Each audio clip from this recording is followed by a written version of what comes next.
미국의 수도인 워싱턴 DC에 가면은 한국 사람들이 꼭 찾아가는 곳이 있습니다. 대통령도 방문하면 늘 방문하는 곳입니다. 바로 6.25 참전 기념 상징물이 있는 곳입니다. 그곳에 가면은 이렇게 정말 한 30명 넘는 조각이 되어 있어요. 우위를 입고 전쟁터에서 정말 필사의 목숨을 걸고 싸우는 군인들의 모습이 기록되어 있습니다. 거기에 이렇게 써 있습니다. 생명부지의 나라, 그들의 자유를 위해 우리의 젊은이들은 그들의 고귀한 생명을 드렸다. 참 감동적이에요. 그 입구에 보면은 또 다른 글씨가 쓰여져 있습니다. Freedom is not free. 이렇게 쓰여져 있어요. 자유는 공짜로 주어지는 것이 아니다. 여러분, 자유는 성경에 보면 대가를 지불합니다. 우리에게 그냥 자유가 주어지는 것은 결코 없어요. 수고의 애씀의 결과가 이런 역사가 있어요. 우리가 일제 36년에 너무나 큰 고통과 아픔이 있었습니다. 어느 누구도 이 나라가 해방될 것이라는 것을 그렇게 빨리 아는 사람은 없었어요. 해방이 왔어요. 너무나 기쁘고 감격했어요. 그래서 사람들이 길거리 지나가다 막 서로 따고도 때리고 막 발로 차고 집에 유리창도 부셨어요. 그래서 하는 말이 왜 그래? 자유야. 이건 자유가 아니에요. 너무너무 자유가 감격스러우니까 사람들이 자유를 만끽하면서 울기도 하고 웃기도 하고 누가 우리가 해방될 줄 알았어요. 어느 분이 군대 갔다 와서 쓴 에세이, 재미있는 유머가 있어요. 이 남자들은 이 얘기 들으면 아마 좀 웃을 거예요. 뒤집어질 거예요. 여자들도 한번 들어보실래요? 이런 말입니다. 잠들려 하면은 기사, 먹을만 하면은 식사 끝, 외박할 만 하면은 훈련, 외박 금지, 놀만 하면은 휴식 끝, 뭐 보려고 그러면 동작 그만, 그리고 정들만 하면은 전출, 휴가 갈만 하면은 비상, 편지 볼만 하면은 소등 불 끄래요. 그리고 놀려고 하면은 개인활동 금지. 이제 편하고 고참 왕초 노릇 하려고 그러면 저녁. 아마 군대 갔다 온 분들은 무슨 말인지 이해가 될 거예요. 요즘 우리 군인들 월급이 병사들이 얼마인 줄 아세요? 40만 원이에요. 몰랐어요 여러분들? 아마 다음 대통령은 더 올릴 거예요. 몰라요. 저는 군목 생활을 오래 하면서 느낀 거예요. 애들한테 월급 그렇게 많이 주면 고마워할까요? 한 달은 고마워해요. 그 돈을, 제가 목사니까 애들 만나보잖아요. 그 돈 뭐 하는 데 쓸까요? 진짜 그 중에 몇 퍼센트 아이들은 모르는 애들도 있어요. 근데 대부분의 아이들은 그 돈 가지고 뭐 하는 데 쓰는 줄 알아요? 바람 피고 죄 짓고 못된 짓 하는 데 써요. 아무리 군대가 월급이 많고, 여러분 1인, 요새는 좋은 부대는 한 명씩 잠자는 침대가 있어요. 근데 군대를 사람들이 싫어해요. 왜 그럴까요? 뭐가 없어요? 자유가 없어요. 아무리 월급 많이 주고 아무리 전역한 병사들이요, 춘천에 근무한 어떤 병사는요 거기 뛰도록 안 돈대요. 나는 춘천 잠깐만 가고 싶은데 보기도 싫대요. 오줌도 거기다 안 싼대요. 왜요? 너무너무 꼴 보기 싫어요. 왜요? 자유가 없었거든요. 데이빗 심슨 쓴 책이 있어요. 아마 여러분 상한 감정의 치유, 교회 다니는 분이라면 이분이 쓴 책, 상담 치료의 기본 책이라고도 말하는 거예요. 말해준 데이빗 이 시멘즈라는 사람이 쓴 책이에요. 여기에 보면은 상담학가는 이 자유라는 것을 이렇게 쉽게 표현했습니다. 어느 인디안 부락에서 어떤 사람이 메추라기들을 수십 마리 잡았어요. 그래서 잡아가지고 발목을 다 묶었어요. 그래가지고 우리말로 가운데다가 딱 못을 박고 이것들을 빙빙빙 돌렸어요. 뭐 도망갈 수 없죠. 뱅뱅뱅 하루 이틀을 도는 거예요. 그런데 어느 나라나 어느 시대나 짐승이나 동물을 불쌍히 여기는 사람들이 있거든요. 너무너무 애처롭고 안타까워서 그 인디안 그 사람한테, 장사하는 사람한테 이렇게 얘기했다고 합니다. 저거 내가 돈을 당신이 달래는 만큼 줄 테니까는 저거 나한테 팔라고. 그래서 돈을 받았어요. 이분이 뭐라고 그랬느냐, 거기 있는 것 끈으로 묶은 것들 다 잘라내라고. 잘라냈어요. 그거 풀어주라고. 알았다고, 돈 받았으니까 풀어줬어요. 근데 이게 웬일이에요? 매일마다 쳇바퀴 놓듯이 먹이만 먹고 돌았던 그 메추라기들이 자유롭게 끈을 풀어줬는데도 거기서 벗어나지 못하고 매일 뺑뺑뺑뺑뺑 돌고 있대요. 나르라고 해도 나르는 거 잊어버렸대요. 이게 인간들의 모습이에요.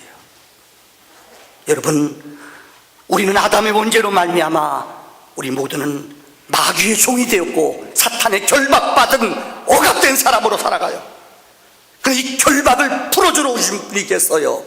예수예요.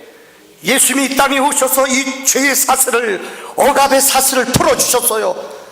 그런데 인간은 가만 놔두면 계속 쳇바퀴 돌듯이 죄의 자리에서, 어두움의 자리에서, 분노의 미움의 자리에서 벗어나지 못해요. 이게 죄성을 가진 인간들의 모습이에요. 첫 번째 얘기를 요약할게요. 서론의 얘기입니다. 한경직 목사님 글에 보면은 이런 재미있는 얘기가 나와요. 해방을 맞이해서 이북했어요. 누가 해방될 줄 알았어요? 한 목사님도 신사참배할 때 너무나 무섭고 두려워서 이분도 신사참배했던 분이에요. 근데 해방이 됐어요. 얼마나 감격스러워요. 막 교인들이 교회 와서 엉엉 우는 거예요. 우리나라 해방됐어요. 해방됐어요. 해방 맞고 첫 번째 주일이었대요. 한 목사님이 설교 끝나고 광고 시간에 이런 유명한 광고를 했대요. 바로 이 얘기입니다. 여러분, 우리 해방되었는데 이제는 일본말 아싸리 하지 맙시다. 이거 어려워요. 아싸리는 일본말이에요, 여러분들. 그죠? 이 말이 무슨 말이에요? 36년 동안 억압됐던 우리 생활, 삶, 이거 일순간에 벗어나는 거 아니에요. 은혜 받고 여러분 예수 믿고 거듭나고 제자훈련 지난주 수료했어요. 6명이 간증했어요. 예수 믿고 얼마나 많이 변화했는지 여러분 알잖아요. 여러분에게 예방주사 놉니다. 은혜 받고 1년 동안 제자훈련 받았다고 여러분의 영성이, 인격이 벼랑간에 밝힐까요? 그렇지 않아요. 또 넘어지고, 용서하세요, 또 개지랄 떨고요, 또 시험 들고 유혹에 넘어가요. 이거 우리들의 모습이에요. 오늘 요한복음 11장, 오늘 세 번째 시간에 말씀을 드립니다. 여러분, 나사로를 주님이 살려냈어요. 그러면서 주님이 그에게 오늘 본문에 보면 수건으로, 붕대로, 그는 배로, 배 조각으로 그는 다 감겨져 있어요. 주님은 이렇게 말씀했어요. 나사로를 풀어놓아 다니게 하라고 말해요. 오늘 어떤 것을 우리가 풀어내야 되며 어떤 것을 우리가 풀어내야지 자유함을 얻을 수 있는가, 복음의 말씀을 통해 주의 음성을 듣는 시간이 되기를 바랍니다. 자, 첫 번째는 오늘 본문에 기록된 두 여인의 믿음이에요. 오늘 본문에 보면 나사로의 집에 동생들이 있습니다. 마리아와 마르다입니다. 마리아는 보통 신학자들은 봉사의 여인, 이 여인은 옥합의 여인이라고 불려져요. 이유는 예수님의 장례를 위하여 누구도 설명해 주지 않았는데 제자들도 몰랐어요. 그래서 여인이 옥합을 깨뜨릴 때에 수많은 사람들, 심지어 제자들은 그를 책망하고 욕을 했어요. 이 귀한 것들을 쓸데없이 예수님 발을 씻기는 데 쓰느냐, 책망하고 예수님을, 다시 말하면 그 무리들 앞에서 그 여인을 비하하며 흉을 봤어요. 그때 주님은 말씀해요. 유다야, 너는 하나님의 일을 알지 못하느냐? 이 여인은 내 장례를 위해서 예비한 여인이다. 복음이 증거되는 곳마다 이 여인이 한 일들이 영원히 증거되리라. 얼마나 무한해요. 이 마리아는 300데나리온이나 되는 그 엄청난 가치의 돈을 예수님 앞에, 예수님의 장례를 예비하며 거룩한 옷값을 깨뜨리는 여인, 이 여인은 헌신의 여인이었어요. 오늘 본문에 기록된 마르다라는 인물이 나옵니다. 예수님이 그 집에 갔어요. 여인이 웁니다. 주님, 일찍 오셨으면 우리 오라비는 죽지 않았을 텐데요. 주님은 말씀해요. 내 오라비는 죽은 게 아니다. 그를 통하여 하나님의 하시고자 하시는 일을 나타내고자 하십니다. 그리고 주님이 무덤가로 갔어요. 그리고 명령했어요. 어떻게 해요? 돌을 치우라고 그랬어요. 그는 본문에 말씀해요. 주님, 우리 오라비는 죽은 지 사흘이 됐어요. 썩어서 냄새가 나요. 유대 지역은 열대 지역이기 때문에 여러분들 냄새가 나요. 시체 썩은 냄새가 나요. 그럼에도 주님이 말씀해요. 이 돌을 움직여라. 돌을 옮기라. 근데 여인은 마르다는 주의 음성을 듣고 돌을 옮김으로 말미암아 나사로가 살아나는 기적에 동참했다는 거예요. 여러분, 왜 나사로의 집에 이런 능력과 표적이 나타났을까요? 성경의 요한복음에 보면은 예수님이 7번의 치유와 기적의 역사를 베푸십니다. 요한복음 2장에 갈릴리 가나의 혼인잔치에서 물을 포도주로 만들었습니다. 그 다음에 베데스다 광야에서 5,000명을 먹이셨습니다. 실로암 목가에서 눈을 뜨게 했습니다. 맨 마지막 7번째 이적은 바로 죽은 나사로를 살리시는 것입니다. 어떤 이적보다, 어떤 눈뜨게 하고 물을 포도주로 만들고 오병이어의 기적을 베푸시는 것보다 더 능력 있고 영원한 것은 사람을 살리며 사람에게 생명을 주는 부활의 능력인 줄 믿습니다. 오늘 주님은 그들에게 부활의 믿음과 부활의 축복을 알게 하기 위해 이 가정에 오셨다는 것입니다. 대부분 인간들은 오래 살거나 힘이 있으면 자기 장래를 위해서 집을 크게 짓고 무덤가를 열심히 만드는 사람이 있어요. 독재가들의 나라, 독재가들의 무덤을 방문해 보면 지금도 그래요. 자기 무덤 미라 만들어 놓고 사람들 와서 구경해요. 김일성도 미라로 만들어져 있어요. 김정일도 그렇대요. 여러분, 호치민, 지금 레닌도 그래요. 독재가들은 영원히 살려고 자기 죽은 후에 부패하지 않도록 미라로 박제해서 자기 몸을 만들어놔요. 그러나 그들은 살아나지 않습니다. 영원한 생명을 모르기 때문입니다. 1971년도일 겁니다. 백제에 무열왕이라는 분이 있었습니다. 여러분 기억날지 모르겠습니다. 그때 이분의 무덤이 발견됐어요. 근데 거기에서 놀라운 글이, 역사가들이 그분에 쓰여진 그 죽은 그 무덤가 옆에 글이 쓰여져 있어요. 근데 거기에 이 무덤가 아주 산세가 좋고 지형이 좋고 산수가 좋은 곳에 아주 좋은 묘를 썼대요. 1만 분 화폐 가치로 따지면 어마어마한 돈을 들여서 이 무덤을 만들었대요. 그런데 여러분 아세요? 그 무덤을 후대 사람들이 발견하고 들어가 봤더니 거기는 좋은 보물들, 좋은 것들은 다 이 도굴 해가지고 도망가 버리고 말았대요. 우리나라만 그래요? 안 그래요. 명나라의 14번째 왕인 선왕이라고 있어요. 이분은 일생 동안 40년 동안 자기의 무덤을 만드는 게 일생 동안의 업적이에요. 지하 27m에다 일생 동안 40년 동안 어마어마한 공을 봤어요. 이것을 알까봐 그 받던 사람을 다 죽여버렸대요. 세상에 말이 돼요? 이 독재가가 그래요. 어느 누구도 자기 무덤가 누구도 알지 못하게, 누구도 알려지지 않게 영원히 사는 줄 알았어요. 그런데 그 사람이 세상 떠난 후에 베이징에서 얼마 멀지 않은 곳이에요. 그 묘비 안에 있는 금은보화들이 다 없어졌대요. 자기는 금은보화, 호신병, 자기랑 같이 일했던 사람을 같이 묻었어요. 근데 그들은 내 생명이 끝나면 그들이 나를 지켜주지 못해요. 혹시 여러분 애굽에 가면은 스핑크스라고 있습니다. 세계 7다 불가사의예요. 얼마나 큰 줄 아세요? 스핑크스가 그 피라미드 앞에 스핑크스 얼굴은 사람 모양이고 몸은 짐승 모양이에요.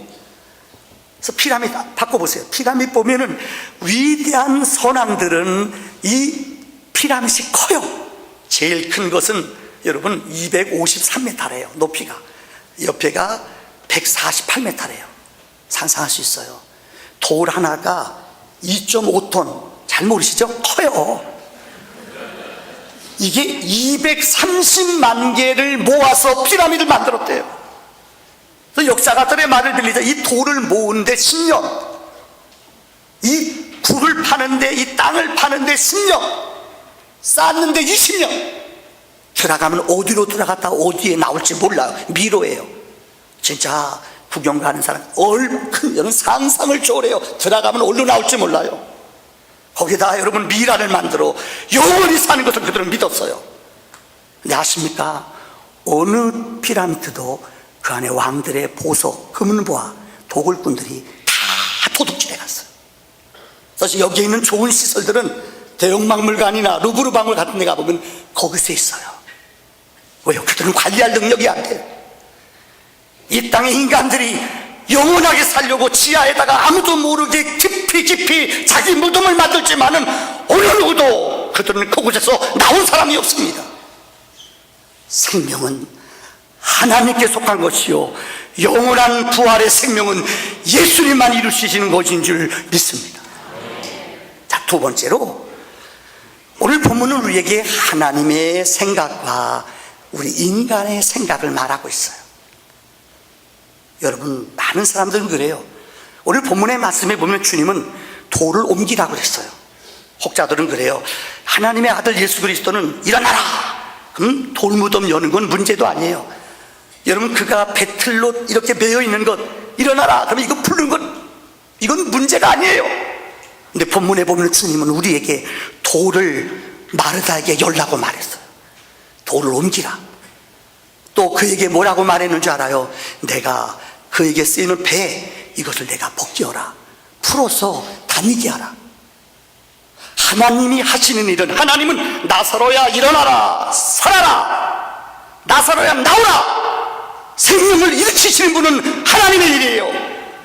그러나 그에게 돌을 옮기게 하고 그의 배 틀을, 그에게 수건을 벗기게 하는 것은 우리들의 일이라는 것입니다. 혹자들은 그래요. 신앙생활 하면서 하나님의 일과 사람의 일을 구분하지 못해요. 아마 여러분 이런 얘기 들어보셨죠? 신학교 때 한 번 전설 같은 얘기예요. 옛날에 최공륜 목사님이라는 분, 신학교 가면 꼭 두 파가 있어요. 도서실에 앉아 공부하는 지파가 있어요. 지파 뭔지 알죠? 성경책 열심히 읽고 책 열심히, 헬라어 히브리어 열심히 하는 사람이 있어요. 근데 또 한 파가 있어요. 영파예요. 이분들은 공부 안 해요. 그저 엎드려서 기도만 해요. 주여 주여. 시험 볼 때도 기도만 해요. 주여. 근데 미국 선교사님이 성령론을 가르쳤대요. 성령론, 성령에 대해서 논하라. 근데 이 최공론 목사님은 시험 볼 때도 계속 지도실에 가서 시험 내일 보는데도 지도실에 가서 주여 답을 알게 주시옵소서, 역사에 주시옵소서 유명했대요. 근데 시험을 딱 봤는데 도대체 알 수가 없대요. 그래서 그렇게 썼대요. 하나님은 다 아십니다. 야, 이 교수님이, 미국 선교사 교수님이 고민이 되더래요. 맞아요. 하나님 다 아는 거 100점이잖아요. 고민하다 이렇게 썼대요. 하나님 100점, 너는 빵점. 여러분 웃죠? 예수 믿는 사람들이 이렇게 믿는 사람 많아요. 여러분 기도하는 것, 이건 우리의 목이에요. 구하라, 찾으라, 두드리라. 우리의 소원을 하나님께서 열심을 두고 기도하게 하셨어요. 그러나 응답하시는 분은 누구예요? 하나님이에요. 근데 우리는 하나님 자리 나가요. 이렇게 응답해 주세요. 내 답을 가지고 기도해요. 우리는 기도할 뿐이에요. 응답하시며 역사하신 분은 하나님이신 줄 믿습니다. 여러분, 봉사하는 것도 마찬가지예요. 봉사하니까 복 주세요, 이건 내 생각이에요. 우리는 그저 하나님 은혜에 감격해서 봉사하고 하나님의 뜻대로 살 뿐이지, 응답하고 축복 주시는 분은 누구예요? 하나님이에요. 좀 빨리 안 왔다고, 더디 왔다고 덤비고 하나님 앞에 엉가는 사람이 있어요. 왜 이래요? 기도하는 게 아니라 하나님 앞에 겁을 줘요. 하나님 겁먹는 분 아니에요. 사람들은 하나님의 일과 사람의 일을 구분하지 못해요. 우리는 돌을 옮겨야 돼요. 우리는 그의 배를 벗겨야 돼요. 그 묶인 것을 풀어줘야 돼요. 우리는 이것만 할 뿐이에요. 움직이고 역사하는 일은 하나님이 이루시는 줄 믿습니다. 성경에 보면 이스라엘 1세대를 430년 동안 종살이 할 때에 하나님은 그들을 애굽에서 인도했습니다. 하나님의 능력 10가지의 재앙을 통해 이스라엘 백성 장정 60만 명을 내보냈습니다. 이건 하나님이 하신 일이에요. 그런데 하나님이 모세라는 지도자를 세워서 내가 내 백성을 인도해라, 그리고 하나님이 불평하고 원망하는 자들에게 하나님의 말씀을 주셨어요. 이게 율법이에요. 하나님 율법 주셨어요. 율법을 가르치고 율법을 자손들에게 알게 하고 하나님의 은혜를 깨닫게 하는 것은 모세의 일이에요. 제사장들의 일이에요. 하나님 일을 맡기셨어요. 하나님 다 하시는 게 아니에요. 율법을 주시고 너희 자손들에게 가르치고 알게 하는 것은 우리들의 몫이라는 거예요. 이것을 혼돈하면 안 된다는 거예요. 오늘 마지막, 오늘 저는 세 번째 얘기를 드리려고 이 얘기를 드렸어요. 여러분을 묶고 있는 게 무엇입니까? 성경은 말해요. 이 묶고 있는 것을 여러분의 능력과 힘으로는 못 끊어내요. 내 마음의 죄악도, 내 마음의 유혹도, 내 마음의 중독도요, 아무리 힘쓰고 있어봐요 안 된대도요. 가정 불화도요, 이 묶여있는 거 못 끊어요. 여러분, 설교를 준비하다가 이런 재미있는 글을 봤어요. 바로 이런 글입니다. 어느 아름다운 가정이 있었는데 이 아들이 때가 돼서 장가갈 때가 됐어요. 그래서 시어머니가 그 며느리 데려다가 그랬대요. 나는 더 바랄 거 없다. 너희 둘만 그저 잘 살면 된다. 우리 부모님들 그러죠. 난 더 바랄 거 없다. 너희 둘만 걱정 끼치지 마. 너희 둘만 뭐 다른 거 할 것도 없다. 너희 둘만 잘 살아라. 근데 결혼했는데요, 신혼집을 부모님 집에서 버스 2정거장 옆에다 딱 사놓은 거예요. 그 다음부터 문제가 생겨요. 집을 사줬는데 방이 3개가 있더래요. 2개만 있으면 문제가 아닌데, 그러니까 신혼집에 무슨 뭐 짐 많이 들 것도 없잖아요. 그래서 방 2개 치우고 하나는 변했대요. 그냥요. 그러니까 어머니가 오더니 아이고 이 방 변는데 말이 좀 이상하더래요. 근데 그 다음날 한 달 후에 오더니, 야, 우리 집에 내가 시집 올 때 가져왔던 자기로 만든 화장대가 있는데 이거 갖다 놓으면 안 되냐? 그러니까 며느리가 뭐라고 그래요? 네 어머니 갖다 놓으세요. 어머니가 그 다음날 당장 갖다 놓은 거예요. 그 다음부터 문제가 생기는 거예요. 하루 지났더니 거기에 루즈가 올라가고요, 그 다음에 로션이 올라가고요, 한 달 지났더니 화장대가 완전히 채워졌더래요. 그 다음 2달 지났더니 시어머니가 옷도 다 갖다 놓더래요. 더 3달 지났더니 시어머니가 주무시더래요. 그런데 4달 지났더니 이게 웬일이에요? 시어머니가 새벽 됐는데 그냥 문 열고 왔다리 이렇게 며느리가 자다가 부담되는 거예요. 둘이 맞벌이 보고 나가 이럴 때 어머니가 새벽에 2시에 일어나서 왔다 갔다 그냥 긴장해가지고 냉장고 막 열고요. 아이고, 청소도 안 해서 이게 들리잖아요. 그래서 며느리가 견디다 못해서 남편한테 일렀대요. 여보, 제발 엄마 새벽 좀 다니지 말라고 그래. 이 남편이 주책맞게 일어나자마자 엄마 새벽에 냉장고 문 열지 말고 제발 그러지 마세요. 어머니가 쓴 글이에요. 어머니가 이렇게 말했대요. 며느라, 너는 모른다. 아들이 내게 어떤 존재였는지. 아들이 떠나자 집이 아니더라. 정이 없는 남편보다 내 마음에 살고자 하는 곳은 아들 곁이란다. 그래도 너는 내 마음을 이해해 줄 줄 알았는데 너희들 때문에 내 마음이 너무 아프다. 끝. 그러려면 여러분, 왜 자식을 장가를 보냈어요? 웃지요? 얽매인 가정이에요. 이 가정 안 봐도 불행해요. 성경은 말했어요. 결혼이 뭐예요? 부모의 품을 떠나, 그죠? 떠나 한 남자와 여자가 인격체로 만나는 거예요. 하는 김에 더 얘기할까요? 어느 며느리가 교회에서 너무 장로님 비유가, 장로님 비유라서 좀 죄송합니다. 장로님하고 권사님이 교회에서 모범적이에요. 새벽기도 하루도 안 빠지고요, 교회 봉사하면 최고예요. 근데 그 집 아들하고 불신 자매가 결혼했어요. 얼마나 흐뭇하고 좋아요. 우리 집은 장로님 집안이니까, 우리 권사님 뭐 교회에서 기도 봉사 최고니까요. 결혼했는데 어머 살아보니까 그게 아니더래요. 2달부터 문제가 생겼어요. 어머님하고 반찬 때문에 갈등이 벌어져요. 매일마다 직장 왔다 갔다 하는데, 알잖아, 며느리가 직장 다니는데 어머니가 와가지고 반찬 갖다 놓는 거예요. 그럼 바빠서 여러분 직장 다니는 사람 집에서 잘 안 먹거든요. 그렇잖아요. 어머니가 이거 왜 남겼냐? 우리 아들은 이 반찬 좋아하는데. 어느 때는 어머니가 와가지고 냉장고 문 열고 직장 가서 와 다 바꿔놓는 거예요. 그 써놔요. 우리 아들 이 반찬 좋아한다. 점심은 이거, 주일날 저녁은 이거. 6개월 돼가 이 딸이 벨만 누르면 심장이 벌쩍벌쩍 뛰어요. 얽매이기 시작하는 거예요. 여러분 무슨 말인지 아세요? 얽매인다는 게 뭔지 알아요? 이게 얽매이는 거예요. 어머니가 앞에 앉아있는 뒷모습만 봐도 심장이 벌렁벌렁 뛰더래요. 왜요? 얽매이기 시작하니까. 제가 목회학, 신학교 다닐 때 목회학할 때 우리 교수님이 그래요. 오해 없이 들으세요. 목사가 목회하면서 위기가 올 때가 있대요. 그게 어느 때냐? 어느 교인이 너무너무 좋아 보인대요. 교인 가운데도 그런 사람이 있어요. 너무너무 그분만 보면 힘을 찍어줘요. 목사한테 격려 안 해줘요. 난 그런 신자하고 평생 목회했으면 좋겠어요. 근데 죄송해요. 어떤 분은 힘들게 해요. 진짜예요. 근데 본인이 그건 몰라요. 마음이 벌컥벌컥 두려워요. 연락 오면 그냥 그다음부터 고민이 돼요. 몰라요. 목사가 그런 사람이 느껴지기 시작하면은 너무 누구만 좋아하거나 누구만 너무나 부담되고 힘든 것 너무너무 고민하게 만들어요. 그런 목사가 마음이 뛰어요.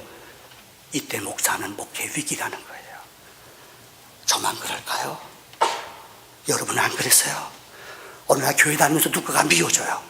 그럼 여러분 영적으로 위기예요. 누구만 좋아져요. 교회는 절대 편을 나누면 안 돼요.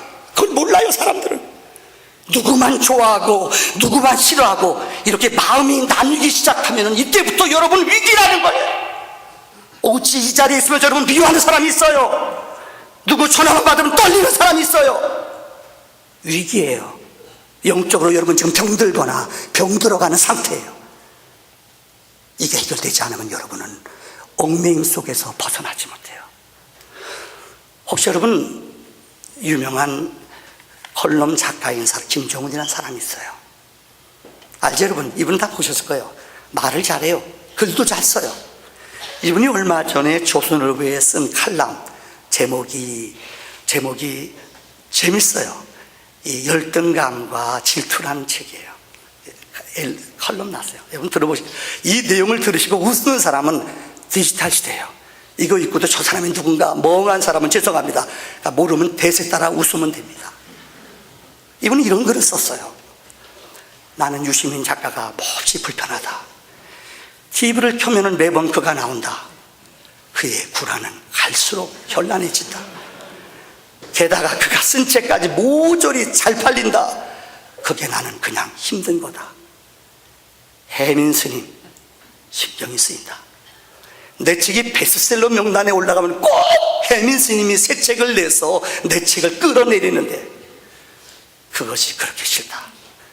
뜬금없지만 요즘은 이상순이라는 사뭇 촌스럽고 사내가 날 괴롭힌다. 참 선하고 따뜻해 보인다. 모난 성격 탓에 시종일관 부딪히며 살아왔던 나는 부드러운 사례만 보면 마음이 몹시 불편해진다. 이 요리가 남편이란다. 아마 나이 드신 분도 알 거예요.